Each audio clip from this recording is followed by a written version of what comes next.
And we're back for another episode of Startup Hustle, a podcast for entrepreneurs by entrepreneurs. If you want to start, own, or build a business, then you're in the right place. We bring you the real truth about what it's like to take something from concept to launch. From growth, innovation, experience, failing, or winning big, we've got you covered. So let's get down to business with another episode of Startup Hustle, brought to you by Fullscale.io.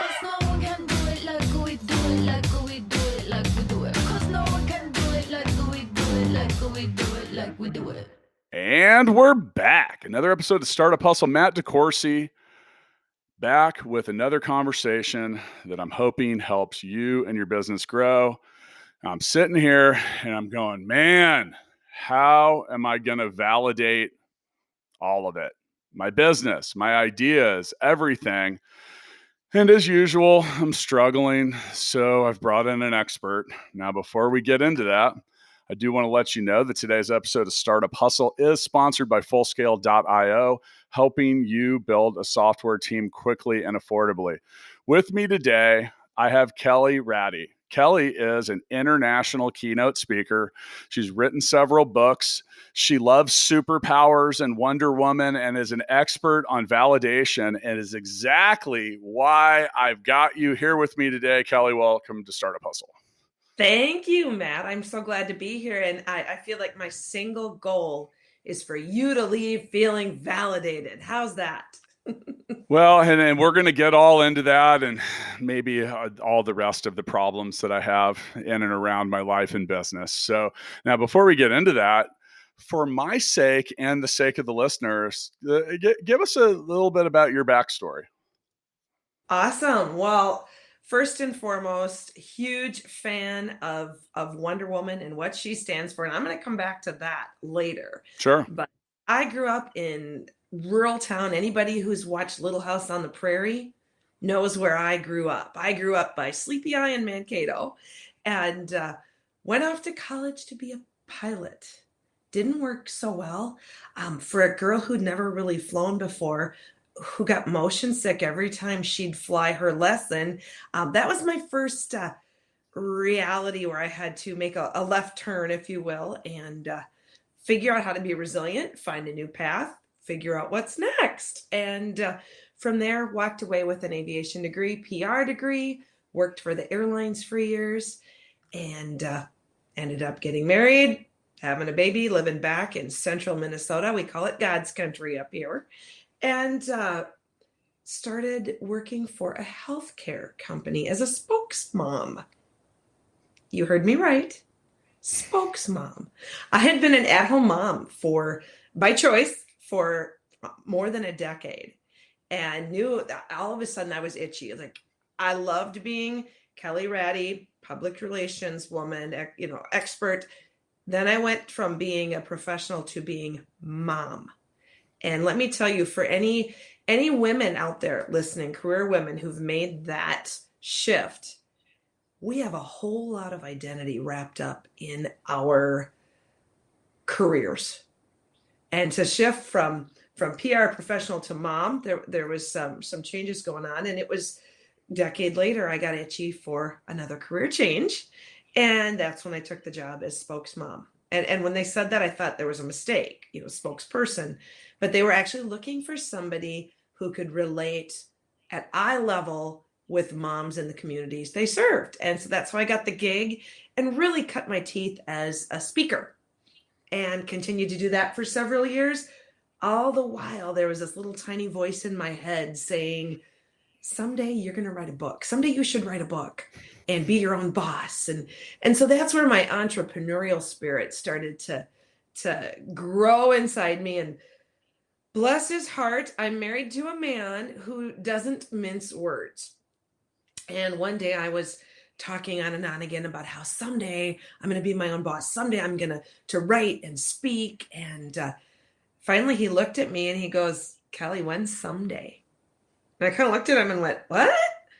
Seriously, when someday? You're not getting any younger, honey, is what he said to me. So that was the kick in the pants I needed. Like I said, bless his heart, take that how you want.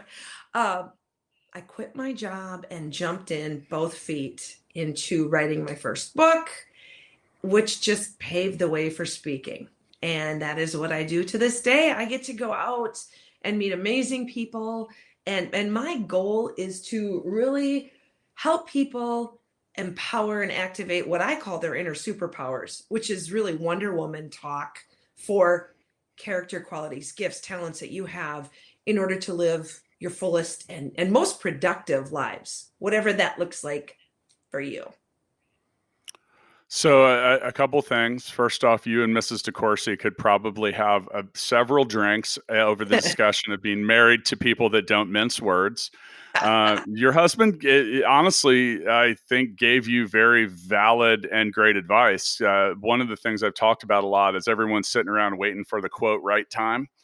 Yeah, that ain't coming, people. You got to figure it There's no out. such thing. Yeah. Yeah, and now for those of you listening, if you want to learn more about Kelly while we talk about Kelly and to Kelly, you can go down to the show notes and go to radi2write.com. That's RADI.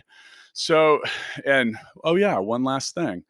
So we at Startup Hustle actually have the founder of Innovate Her KC, and she is one of our hosts. So if you want to hear more Wonder Woman type stuff, listen to Lauren Conway's episodes. They're great. They come out every Thursday.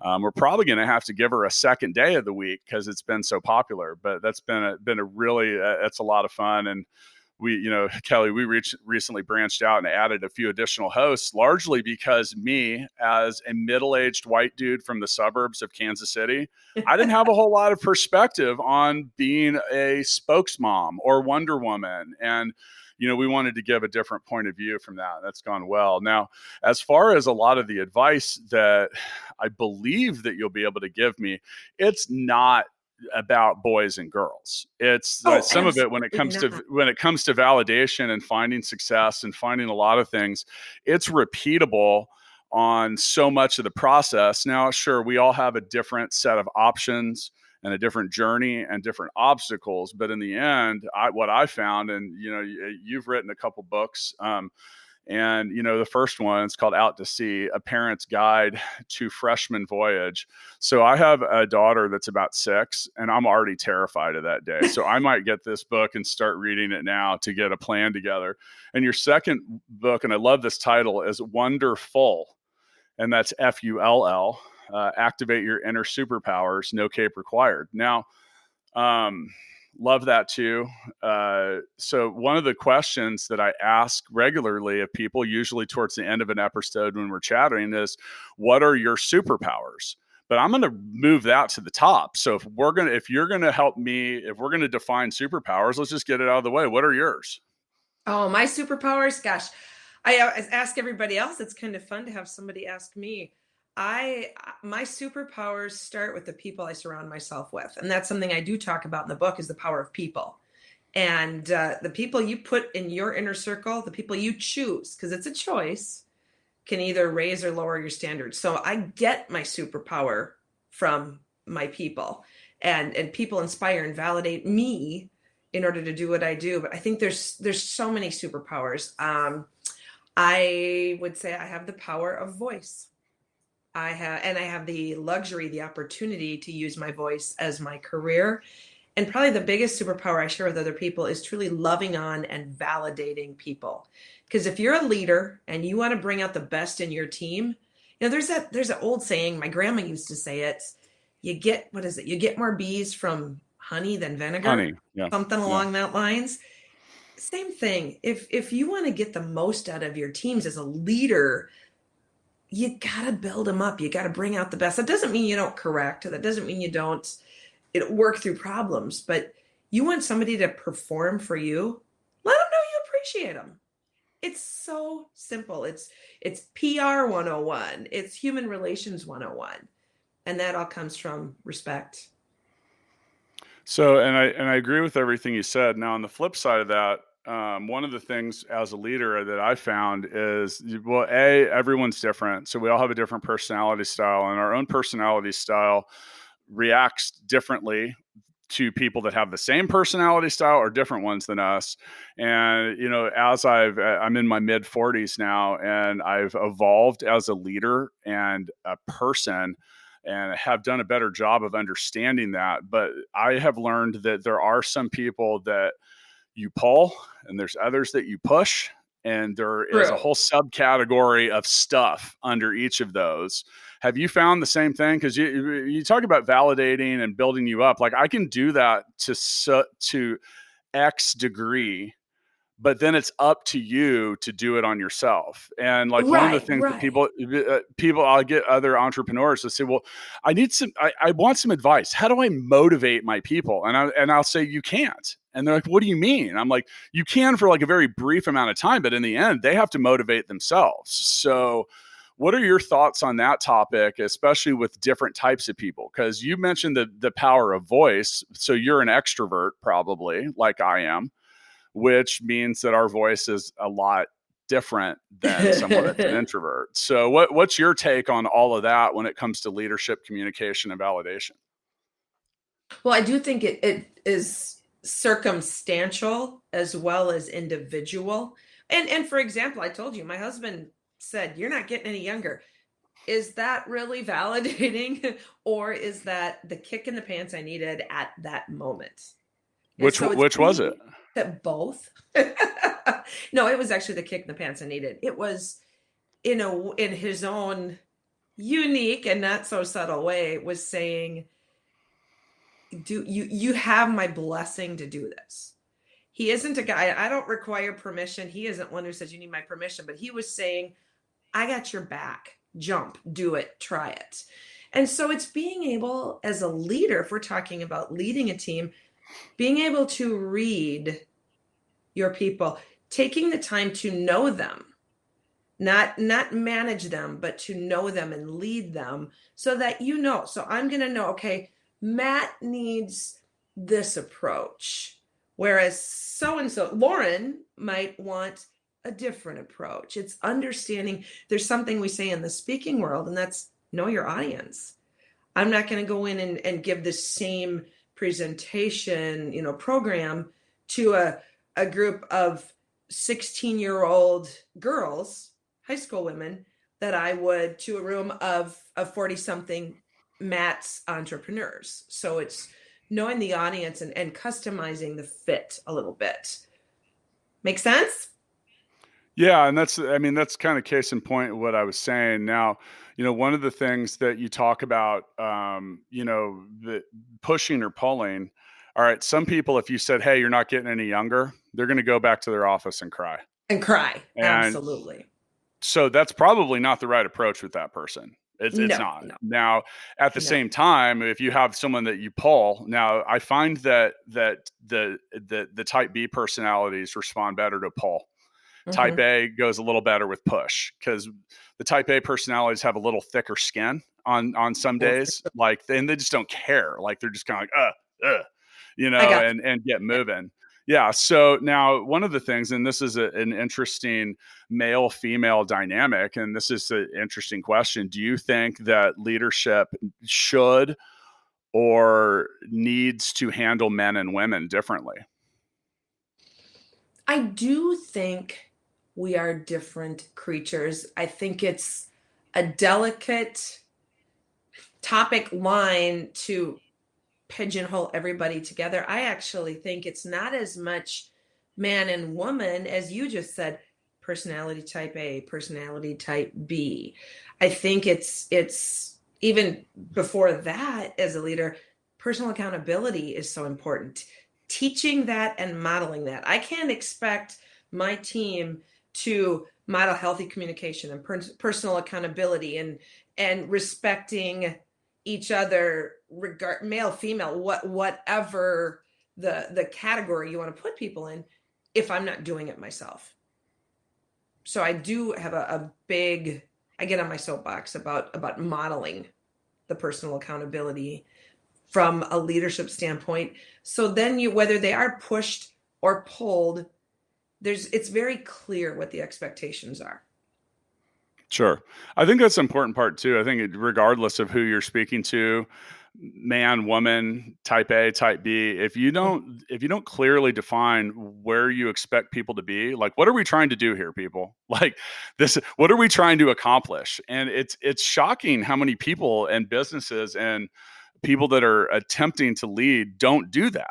Like, and the bigger your company gets and the faster it gets. So at my company, Full Scale, we got to 200 employees in 2 years, and that's a Oh, lot. that's It, fast. well, and Yes. then we did it well, and we did it here and on the other side of the world in the Philippines. So not only were we growing, I mean, two complete 13 hours difference in time zone, completely different cultures, completely different laws, completely different everything. So And the as cultural differences have to add. I mean, let me ask, can we reverse? Can I ask the question? yeah, What were some of please. the cultural differences? Because I believe we have different thoughts, expectations. If you want to go down the male female path here, whereas in other countries, there are different expectations and roles than what we have here. Not judging right, wrong, good, bad, different. So, in regards to just the culture and the way so we took a lot of norms and shattered them because they weren't right. Just meaning like there's a level of progressiveness that needed to occur. So, we're a tech services provider, and in the US, in most quote tech companies, the tech workers, like the programmers, people like that, all dudes. I mean, like, you're lucky if you find 1 out of 50 female here in Mm-hmm. the US. Now, 20% of our staff is female for tech, and Wow. that's completely different there. But some of the things that they had weird expectations at times. Sometimes that men or women had different roles. I'm like, no, we're here, we're doing the same stuff. So some of that just kind of got it out of the way. I think the most important thing for us along the way was to continue to be transparent and openly define what are we trying to accomplish. So we The did some end game. things like, well, so our company's a little different because with all the 180 employees over there, we serve our clients here. So with that, you had a disconnect with people that are 13 time zones apart. And it's easy to let those people that are remote workers easily just kind of let them, end up feeling like a cog in a machine. So we did a lot of things both on the client side and on the employee side. Like, we use the term client obsessed. We're obsessed with our client's success. And the reason for that is it gives our employees, well, they have a purpose driven life. Mhm.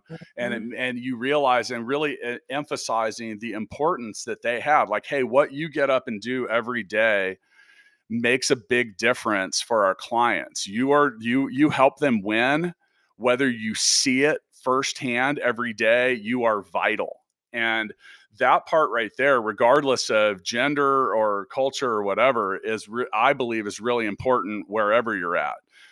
There are statistics that show that the highest performing businesses and companies focus on that purpose driven anything, because otherwise you just feel like you're going through the motions. So if you feel like you're important, you feel like you're necessary, and you feel like you're part of the team, which and my often co-host Matt Watson says a lot. He goes, people just want to know if they're winning or losing.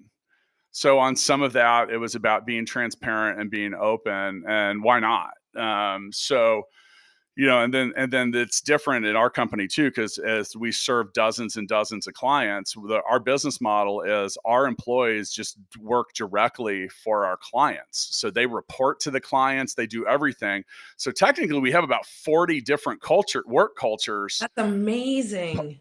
piled in under ours. So Yeah. it can be it's a little different, try to smooth it out. I mean, for us, really, it just came down to communication and tools. And that's always still a challenge. Obviously, the quarantine stuff. Mm. We built our own management system about a year and a half prior to that. And at Oh, right times before all this? it took us a year and a half. We questioned whether we should be putting resources into that. And then all of a sudden we look like geniuses for having built Oof, it. you did. But that was just Talk little about things perfect that, timing. well, it was just things that instigated feedback. So you talk about validation and some of the things like, I once again, are we winning or losing? Like, I find that adult professionals want it. They're that. Like, we look for people that are in the top tier or what they do, and being a designer, a developer, any of that can be challenging on your mind, because sometimes you put a lot of effort and work, you have pride in something, you show it to someone, they're like, this is shit, we're throwing Yeah. it away. Yeah. And you got to get used to that. Like, I wouldn't be that great at that all the time, but here's the thing, is in the end, it is what it is. But making sure that not only us, but our clients would define, okay, why was this shit? Tell me why. Tell me what I can do to do this better, faster, or cheaper. So yeah, I mean, Well, there was you a lot used of the word challenges there. vital. I don't know if you The caught what? that. You used the word when you were describing your teams. You're like, they know they're vital. Okay, Oh so yeah. if what I created is not what we're looking for, I know I'm Tell vital me how because it they could want be. me to Yeah. make it better. I mean, it's Yeah. all Yeah. the Yeah. V Yeah. words. Vital. We talked about validation. Letting someone know they're vital is a form of Yeah. validation. And I always say, so people know they're valued and valuable, Right. which can Right. be two So different things. we found some interesting statistics recently as we just reviewed stuff. We have never churned a female developer out of our lineup. They all still work for us. We have like a 100% retention rate, which I was shocked. I was like, wow. But I love that. And we're actually putting an emphasis on. So in the Philippines, it's just basically, culturally, on some days it's a little behind. Now, we're well aware of the fact that there's a gender gap, or Mhm.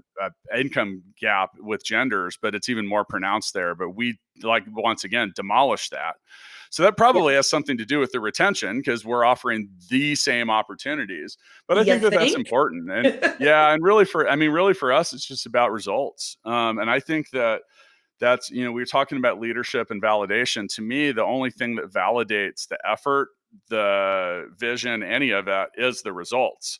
And I think some people don't realize that, Well, another thing because I said from an employee standpoint, there's also validation in a paycheck. And you just mentioned, yeah, gender gap or income gap. There's validation in a paycheck. If I'm sitting there making half of what my counterpart who's doing the same job is, that's not particularly validating or right, not going to help retention. So you nailed it. yeah, and The that's, other, I mean, you that's true. mentioned, yeah, you mentioned earlier too, just with bringing on Lauren and how you as a white dude in the suburbs, and that is probably one of the biggest misconceptions I get about me and what I do, is that because I often am asked. Now I speak to corporate groups and associations and mixed gender groups. However, when my book came out, I was told you need to focus on one target audience, and like, who needs it right now? And I said that I really do want to write this book for women. The messaging, like you said earlier, is not women exclusive, but people assume because Kelly Radi talks about real life Wonder Women, talks to a lot of women's groups, that I'm a man hater. And I think that is so short sighted. First of all, it's not true. Love men, need men.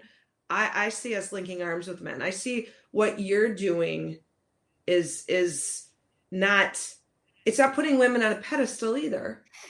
It's treating everybody as equals for the work they're doing and the people they are. And I just, oftentimes when people start bringing up gender gap or income gap, there's a handful of population that simply tune out because, oh, there they go down that road. It's like, no, it's real stuff, but it's not about an us versus them. It's about joining together to do better work. And like you said, get to the end Sure. game. Well, that's The why win. we did that. Yeah. That's why we did that with Startup Hustle. And it's actually, I was really nervous about that, because we had 300 episodes with just Matt Watson and I as the Yeah. hosts. And then now we have an e-commerce expert. We have, Lauren focuses on female stuff. I mean, it's everything from leadership to innovation to all of it, but it was about perspective. And, Absolutely. I'll never forget a moment when I was in a sociology class at Kansas University, and the professor held up a picture of a cow, and the cow was standing sideways. It looked all white. All right. He said, "Can anyone tell me that this isn't a spotted cow?" And it was just a simple little exercise, because you can't say that isn't a spotted cow, because you can't see the whole cow.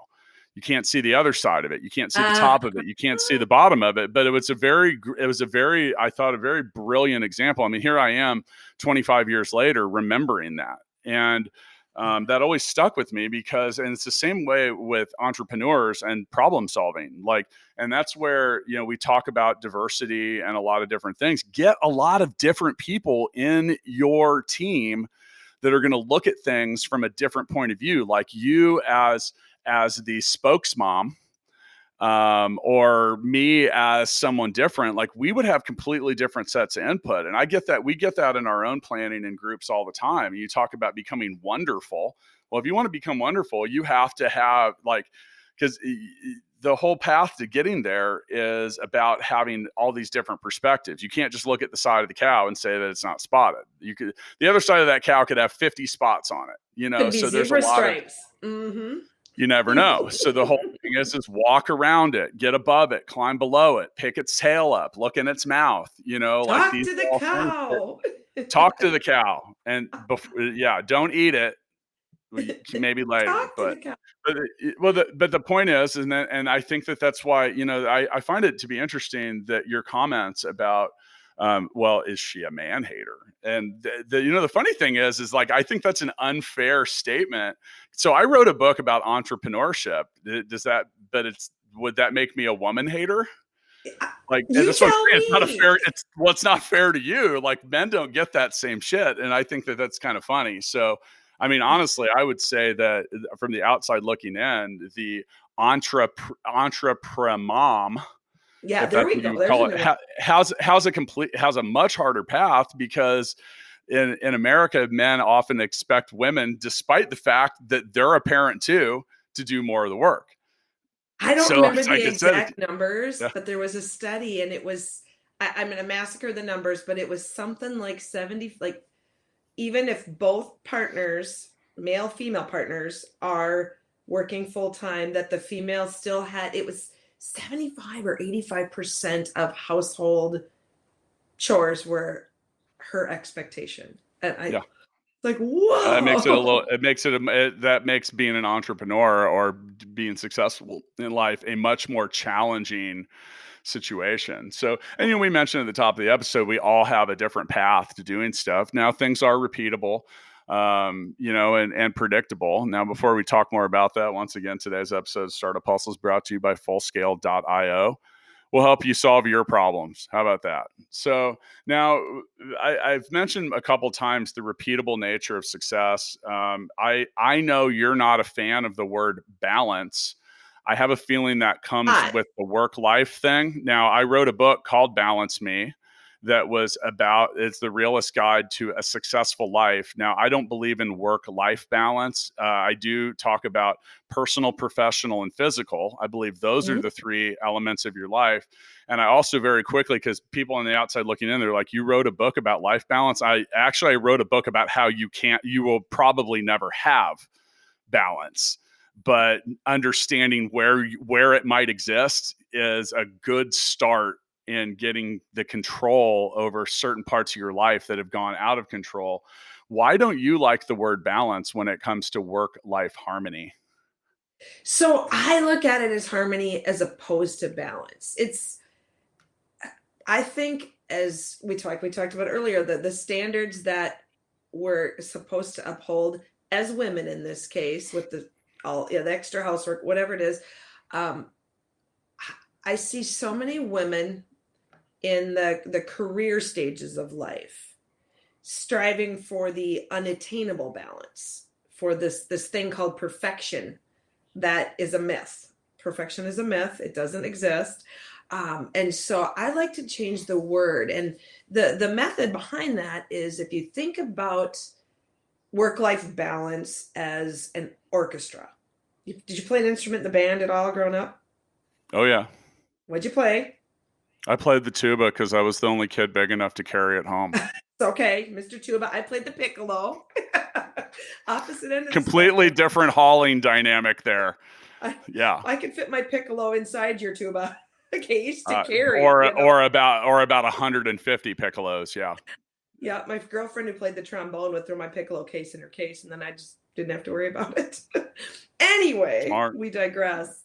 If you think about the band, let's go back to high school. You with your tuba, I'm over here with my piccolo, and you've got the director with the master script in front of you, the ideal, what it's supposed to look like. There are parts of that master sheet of music where the director is up there with the stick going, come on, louder, louder, louder, louder, louder. We need to hear the brass.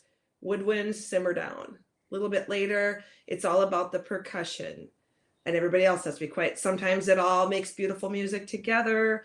It depends on the day, the point in the music, who needs to be heard, who needs the attention and the energy of the director at that moment. That's my thought process behind it. In my life, I'll pick on me. So I have a couple of kids. I got to worry about them. I've got a career. I've got clients. I've got a marriage. I've got family. I've got parents and in-laws and all the push-pull, volunteer commitments. There's some days where I need to make everything else quiet so I can take care of Kelly.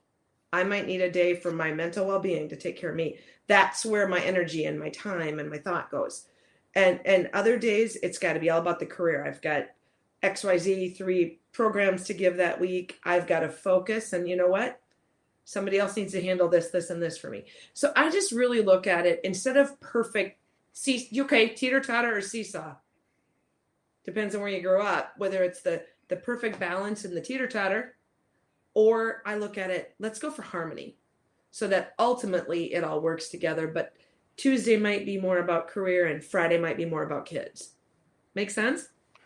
Yeah, sure. My take on that with the three Ps as personal, professional, and physical was more along the lines like I actually in the book say that finding that balance moment is kind of like a kid spinning a top, like a toy. You know, it's like you spin it and it's got this tight rotation and there it goes and it slows down a little bit and it wobbles and it falls and you got to pick it back up and spin the thing again.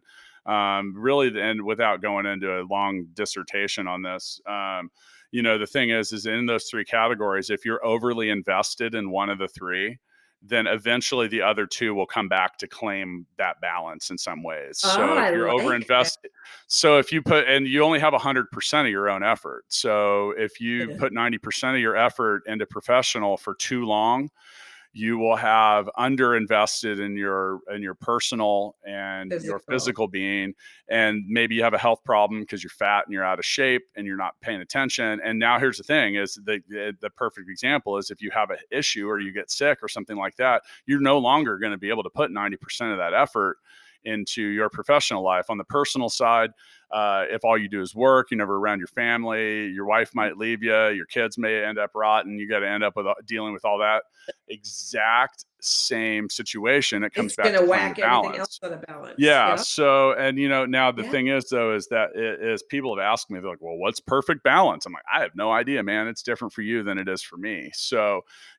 we all have different things that make us tick and different motivators. And we were talking about being wonderful.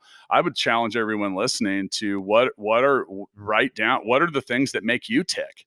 If you don't Mm-hmm. understand what makes you move and like what you're passionate about and what you really want to do, you shouldn't be complaining about why you're not getting what you want out of life because you haven't even defined it. Like sit down and define it. I've learned a few things. I've been married twice. I'm better at it the second time than I was the first one. But the first go at it, I went to a marriage counselor with my ex-wife, and he's like, "Dude, you need to take care of you and make yourself number one, because if you can't do the things that make you happy, you trying to assist others and becoming happy is not a fair goal." So And yeah, didn't that that was make you more successful second time around? We learn well, it more. makes me more successful in general because Exactly. as a leader, I take in life. That doesn't mean just at work. I put Mhm. a lot of I buy a lot of stock in myself and my ability to bring the best out in people. So if I'm not doing that or I'm failing, like it becomes quite frustrating or defeating to me, especially when it occurs in my own home. So yeah, I mean, there's so many different things. Now, the validation that we've talked about, and I want to let's let's get into this. So, how do you define validation? I would say a combination of respect and praise and verbalizing it or speaking it in the other person's language. I don't know if you've ever read The Love Languages. It's a I've book out skimmed there. it. It's a little more Yeah. faith-based on Right. bringing out the best in a relationship, and I really apply a lot of those to the people in my life. So how I'm going to validate my 24-year-old daughter is going to be much different than how I validate my 21-year-old daughter in terms of who they are, again, who they are. So I would say it's words of affirmation.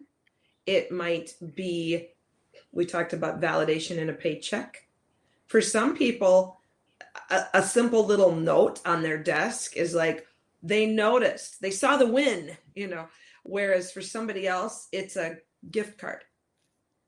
For somebody else, it's a day off. It's whatever that looks like. You use that word vital. It's making people know they're vital, however that is for them. So, and this is, I think we have a slightly different definition of validation. So that some of that stuff I think would fall into what I would call acknowledgement, Mm-hmm. which is part of validation without a doubt. But and this is where I'm often at fault as a person because I'm very zeros and ones. So like when I think validation, I think results. Like what are the results? So like in a startup, validation is revenue, or milestones. And so that's the thing, though. It's like I threw myself under the bus there because my personality type, I'm like a 99 out of 100 for drive. So like it's like results, results, results, bottom line, bottom line, bottom line, which makes me remarkably insensitive on some days, according to some people that might have the same last name as me. I was gonna say, But how's Mrs. yeah, DeCoursey doing? well, she's all right. She's a trooper. So I warned her. I warned her ahead of time before we got married, and that Here's is a what you're true getting story. into, honey. Well, I was 35 years old at that point, and I told her, I said, and she's a little younger than me. I said, look, I need to just tell you that the likelihood that I'm going to change is probably not very high. Like, because I think a lot of people get into relationships, including business partnerships, and they think, oh, I can change this person. I can do this. I can do that. Well, you have a better chance of shaping that direction for someone when they're younger. But I was 35, and like, here's the thing: the stats kind of show. I'm like, as Popeye says, I am who I I am, am who and I am. yeah. So, but with that, I think that some of that we've talked this episode about different things about like, okay, what are we trying to do here? What lay it out? Like, I think just that really in the end, just open communication. I think too Oh, many it all people comes are back to communication. Absolutely. right. Right. And in my book, Balance Me, that's one of the things I have a whole section on is understanding your personality type compared to others. You have a much better time communicating your message when it's delivered in the language. You mentioned the love languages. That's all about like, how can I tell you that I love you and you believe that I'm not full of shit? And Well, that's yeah, really and what what that speaks to is. I mean, me, yeah, yep. yes, correct. And so that's one of the things I think if you as a leader or helping other people be wonderful, as that's been, I love that keyword here. I also had a text message string with Lauren Conaway from Innovate Her where I've invented about 500 words that have her at the end of it. Oh, Um, yes, yes. I encouraged her to be a good promote her. Promote So her, yeah. Oh yeah. Text me inspire any her her. references. Yes, Yeah. you got it. So I like that one. I'm writing that down. Oh, But yeah. no, the important Cultivate thing, her. the important thing is I think if you want to be wonderful, is understanding what you're chasing, and then if you can help other people get what they want, which oftentimes is dramatically different than what you want. Like, what do you want, Kelly? Like, I sit down with my employees at some point, and not always right away, but sit down. I say, I say, Kelly, what do you really want? And people are like, well, Big I picture. want I want to grow with the company. I want to make more money. I want to bring more. No, but what do you want? Like you personally, like what do you want? Like way past what this conference room is surrounded by. And oh, I see. You mean me? Yeah, you. Tell me what you want. So you'd be really surprised if you ask people that, and get to the bottom of it. Because the thing is if you can help others you can help them get what they want, you're going to get what you want. Yeah. Like you will end up getting that. And people have I different motivations. Like I've had some employees that they want to buy a house. Okay, well, what do we need? Okay, so if that's a goal of yours, let's talk about some of the things that we can do here that will assist you with that. So bang, exactly. bang, Oh my bang, gosh. bang, I have bang. Now, yeah, total go ahead. personal example on that. Like, wow. Please share it. I Let's share it. was I was a student, aviation student, mind you, at the University of North Dakota. I am 19 years old and I'm interviewing for a coveted internship at well, I'll just say an airline, Fortune 500 company.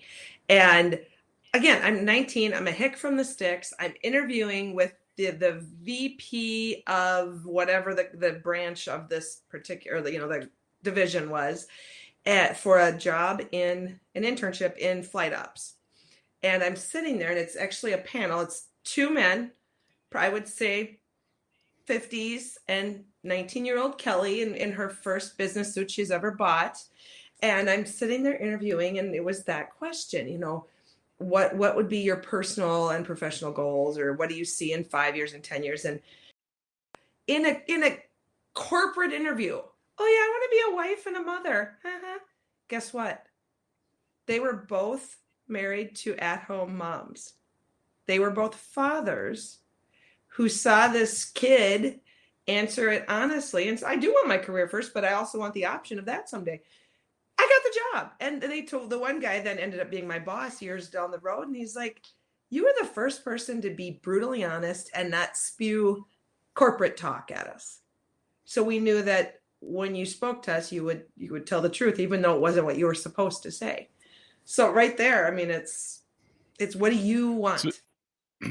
So growing up, my mom was a flight attendant for TWA and was gone all the Oh, time. So if I was on the other side of that table and you gave me that answer, I actually would have been very honest. And I would have said, you should know before you get into this that all the travel could make some of that hard for you. That doesn't mean you can't do it, but you need to consider that, because here's the thing and for those listening that don't have kids, it changes you.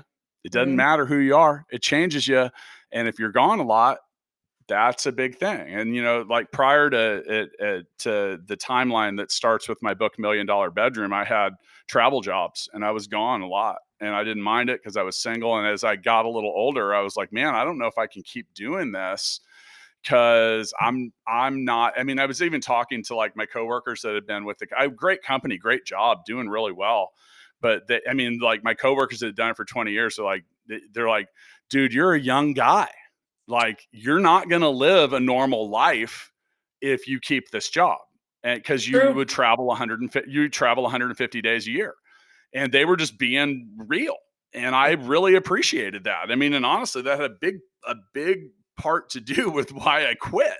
Influence on you. And I love those guys. I'm still friends with all of them, whatever, but they were just being honest, Mhm. and I appreciate that. And you get back to that transparency. I think, you talk about the interview in your experience there. The reason that especially if you're running a startup in an early stage business, the reason that it's important to be really upfront with people that are interviewing is because if you are grossly misaligned with goals, objectives, and what you want to accomplish, that's probably not going to end very well. It's not, You're looking because for a win-win partnership here, and yeah, yeah. those are the superpowers of transparency and authenticity. Well, we seek a triple win at Full Scale. So we got Love to that. have a win it's got to Client. be a win for our client, our employee, because here's the thing is these are people. They're not just Mhm. numbers in a spreadsheet. So we have to match people up we vet our clients as much as we vet our employees. Because a shitty client with a great employee is going to end up not being a client, and you're not going to have an employee. Wreck And your employee. Exactly. our people are the most valuable asset we have. We have to interview 35 people to give one job To offer. get the one. That's typically the number there. But we have top people. So if we have people that are run them off, it's not a great thing.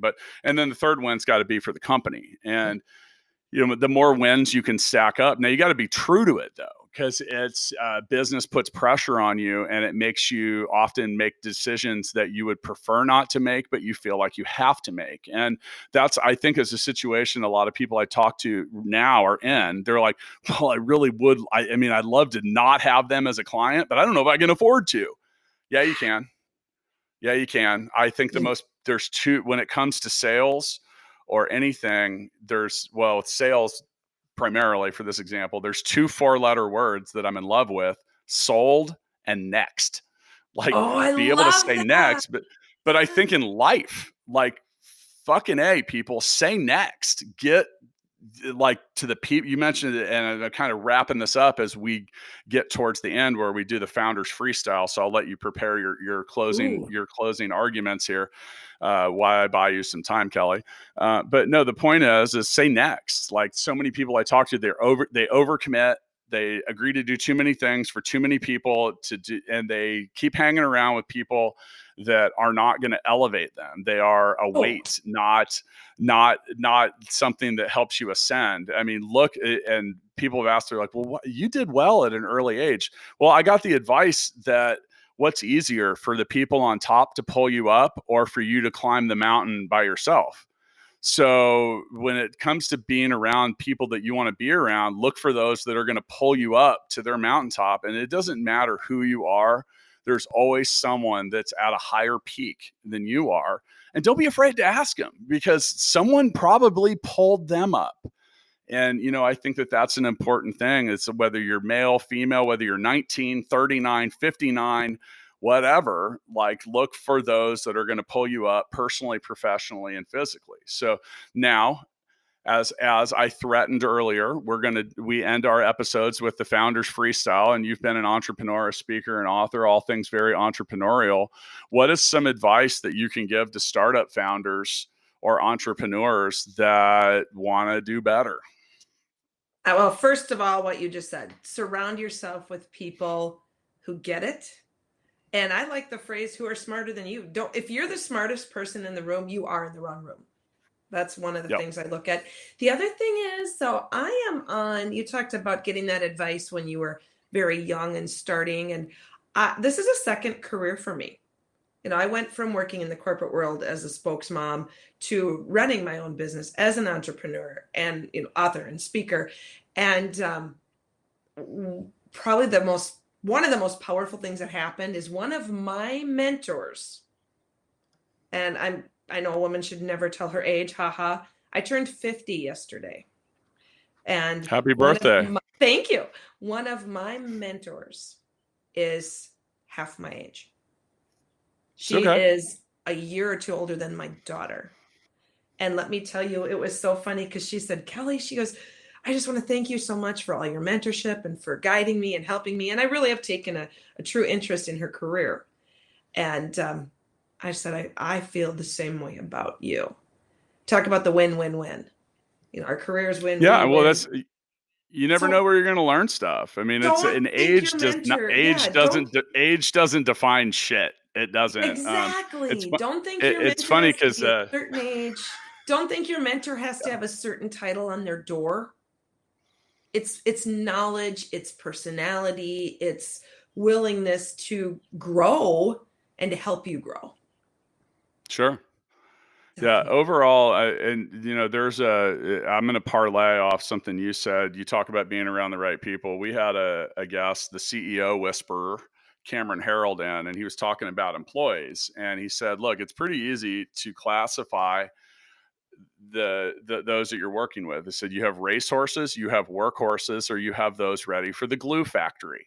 Oh, geez. And hey, but here's the thing: business is tough, entrepreneurship is tough, startups are hard, and sometimes you have to look at your stable and say, man, we're going to have to make some room for workhorses and racehorses, and some of that is getting rid of the